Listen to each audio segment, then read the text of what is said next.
I think the secretary should be also held accountable to the president, no? Kasi siya yung tumatayong alter ego ng pangulo pero hinayaan niya na magkaroon ng mga ganitong problema, no? At mabigat na issue. So sa akin, for delicadeza sake, maaari siya talagang mag-render ng kanyang courtesy resignation. Actually, even if he resigned naman, that will not leave him off the hook, no? He could still be called on for investigations and the like. But kung alam mo na talagang merong nangyaring hindi maganda sa iyong departamento, siguro maganda na mag courtesy resignation muna. Pwede ba yun, Doc? Sa tingin po ninyo na yung mga kongresista ay walang alam tungkol sa ganito na kalala yung korupsyon sa flood control projects? I highly doubt it, no, if many of them do not know na ganito, kasi alam nyo, hindi naman ito basta-basta magagawa lamang ng isang tao, no matter how powerful he is, no. Kinakailangan talaga rito na parang well orchestrated, merong maayos na mga seemingly legal frameworks na nandiyan para may mga safety nets din sila, no. Syempre kapag magnanakaw ka, kailangan siguraduhin mo rin at kailangan maayos din yung pagkaka-execute, hindi naman basta-basta lang ginagawa yan. And ito nga lang, talagang medyo, sabi ko nga kanina, maybe God or nature has a way of telling us na sumobra yung kanilang pagiging greedy, no? Dahil kaakibat nitong pagkakaalam natin sa flood control na to, talagang nakita natin na talagang palpak at walang nangyari dito sa mga flood control projects na to. So, what I mean is that alam nila to. Maybe some of them are afraid to come out in the open. Maybe some of them are, benefiting from it. Syempre kapag nakikinabang ka, tatahimik ka na lang, di ba? So, things like this, no? Ang nakikita ko rito is meron silang alam, pero kumaga parang hinayaan pa nila na umabot pa sa ganitong punto bago nila to isinawalat or bago na nalaman ng publiko, no.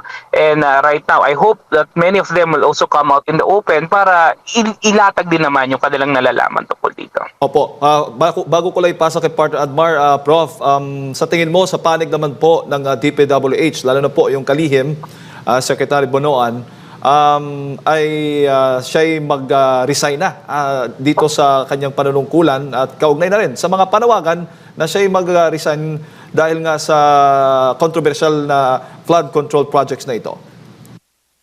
Oo, actually, no, I really don't understand why in the Philippines, no, mayroon tayong mga ganitong officials na nasasangkot na yung kanilang ahensya sa isang massive allegation of fraud and misallocation ng resources, pero still they cling on to their position. I mean, in other countries, no, like let's say Japan or South Korea, Taiwan, pagka may mga ganitong allegations, matik na yan na resignate, na magko-courtesy resignation.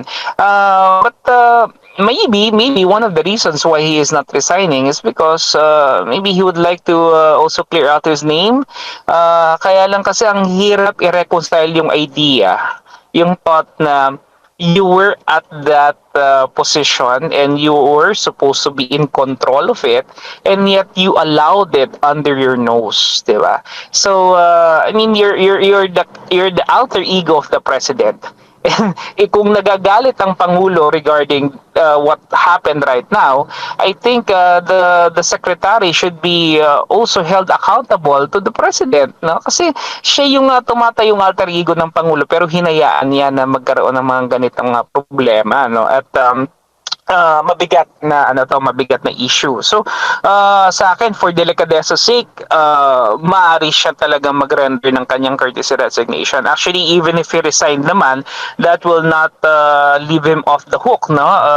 He could still be called on for investigations and the like. But kung alam mo na talagang merong nangyaring hindi maganda sa iyong departamento, siguro maganda na mag courtesy resignation muna. Prof, magandang umaga. Si Admar po ito. Sa gitna po nitong mga kontrobersya, no?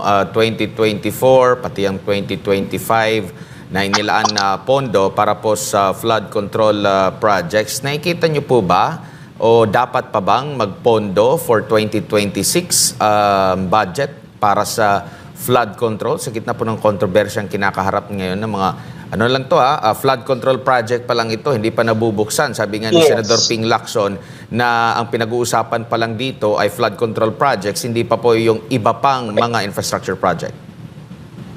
Yes, actually, hindi ko naman sinasabi na wag natin pondohan kasi talagang kailangan natin yan dahil nga lalo ngayon no nakita natin na talagang hindi naman epektibo itong mga nagdaang proyekto sa flood control, and the rains, the monsoon season, the typhoons will still come kasi hindi naman natin pwedeng sabihin yan sa kalikasan na oy nagkakaproblema kami rito no, ninakaw yung pera namin, wag muna kayong dumating. It cannot happen, no? So ang kinakailangan dito is that yes, there should be greater scrutiny dito sa paggawa ng pondo.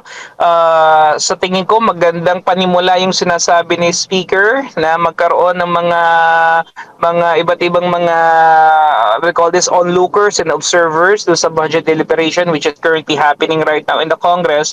Pero more than that, yung binabanggit ni Congressman Toby Chanco, particularly yung mga small committees, ito yung dapat pagtuunan ng pansin, And siguro there are some actionable reforms that could be done, Unang-una siguro rito, I could suggest, dapat magkaroon ng publish what you pay, project by project, magkaroon ng flood control transparency portal na nandito yung contract na mga nasa PDF format, contractor beneficial owners, unit costs, hydrological justifications, geotag mapping, and the like, And it should be, it could be accessed through COA or other DPWH websites and other mechanisms para talagang maintindihan natin.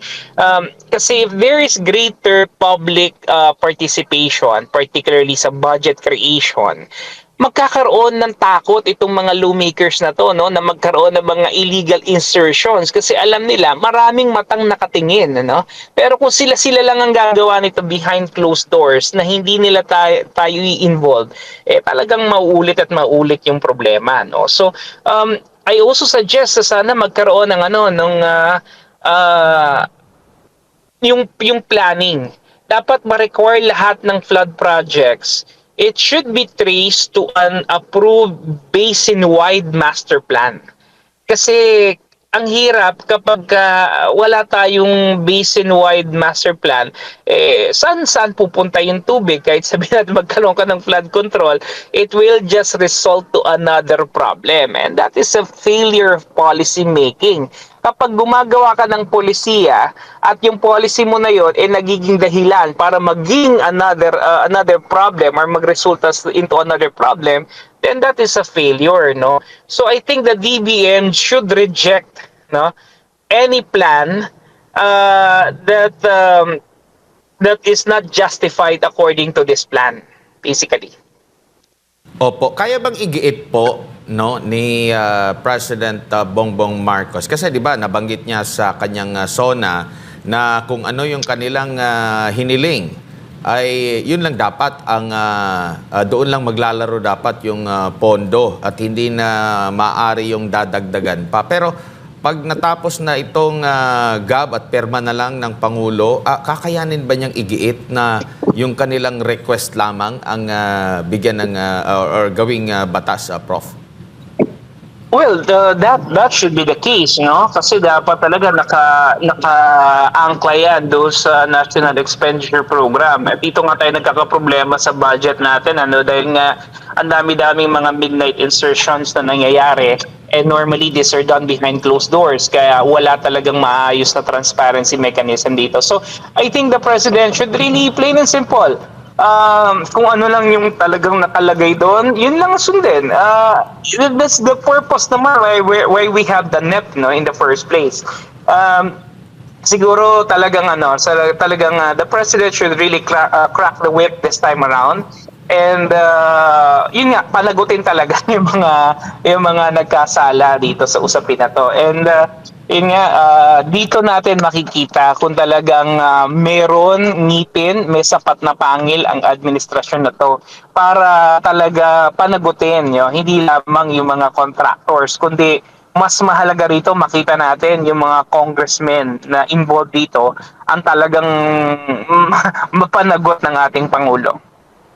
Doon sa confidential fund ng pangalawang Pangulo, mabilis nilang natukoy sino-sino yung mga naging recipient ng confidential fund. Pero bakit pahirapan ang pagkalap ng impormasyon at pagtukoy kung sino-sino po yung posibleng mga involved na mga politiko, mga personalidad dito kaya, Prof?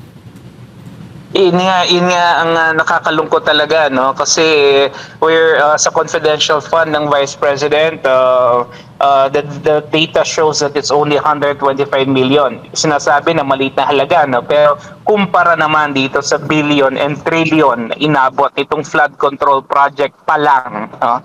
This is really big as compared to 125 million. And yet, parang yung mga kaalyado ng speaker, kaalyado ng Pangulo, I think they're very silent about this right now, no? And I really don't understand why. Sana sana kung talagang ang gusto nila ay transparency and accountability. I hope it's not selective. I hope it's not just geared towards the Vice President. And sana kahit yung kanilang mga kaibigan at kaalyado, mapanagot din. Dahil hindi maliit na pera ang pinag-uusapan natin dito. Nagkataon lang na nagkabistuhan dahil nga nagkaroon ng matinding pagbaha gawa ng mga pag-ulan. Pero kung hindi nangyari yun, maaring hindi rin natin nalaman ito. No? So, divine providence, as we call it. Ayan.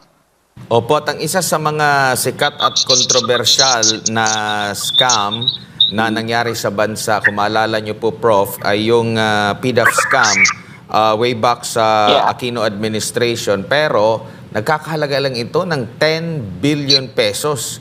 Kung ihahambing dito sa mga flood control projects na ito, na ayon nga dito sa mga ilang mambabata sa Senado, nagkakahalaga ng mahigit 1 bilyong piso kada araw ang halaga po ng flood control project. Mas malaki pa ito doon sa PDAF scam ni Janet Lim Napoles.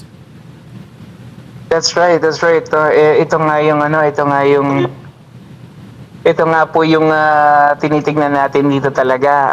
Medyo malaki talaga itong pera na involved dito, and nakakalungkot talaga, no, na ito ay pera na sana ay nagamit sa isang magandang proyekto that could have help save lives of people, and kumbaga parang maiwasan itong uri ng kalamidad. Pero yun nga, no, para bang sa akin kasi kapag ang kinurap mo is about disaster, no, or about climate change, parang hindi ka lang nagnakaw, no, para ka rin pumatay, no? Dahil nga lives will be at stake here. Hindi natin alam when will the next the next calamity will come, when the next super typhoon will come.